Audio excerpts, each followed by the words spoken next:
इनकी धन संपत्ति नष्ट हो गए। घर में ही स्त्रियों को ले आया और धन संपत्ति लाला करके चोरी किया करता था, ला करके खुश करता था पत्नी को।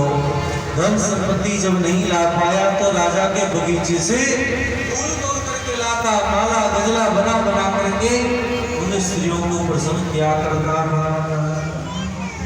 इस प्रकार जब अनेक प्रकार से इन सबों को दुख दिया है, उनकी स्थिति उनकी प्रभाव को देख करके एक दिन यह भीमन जंगल में गया और जंगल में जैसे ही गया फूल तोड़ने के लिए फूल तोड़ा, माली का जागरण हो गया और माली के जागरण होने के बाद यह भागा, उनके हाथ से टूटा हुआ फूल नीचे गिर पड़ा।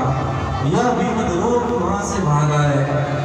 प्रातः काल धर्मदत्त नाम के ब्राह्मण जा रहे थे और धर्मदत्त नाम के ब्राह्मण ने जब टूटा हुआ फूल देखा है तो उस फूल को ले जाकर के रामचंद्र जी में समर्पित कर दिया है। रामचंद्र जी में समर्पित करने के कारण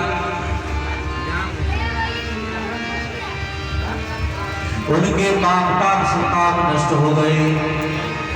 माली का जागरण हो चुका था, लोगों ने इतनी पिटाई किया कि इनकी मृत्यु हो गई। मरने के बाद जाना कारण तो भगवान के नाम से विमान आ गया। उस विमान को देखकर के भीमन ने कहा कि हमने कभी धर्म नहीं किया, इस धर्म का यह परिणाम है।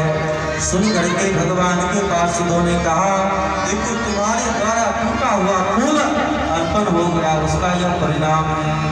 भीमन हाय हाय करके रोने लगा। देखो एक बात विचार करना रामचंद्र जी बोली, क्या लोग कहते हैं कि श्रद्धा भक्ति प्रेम पूर्वक भगवान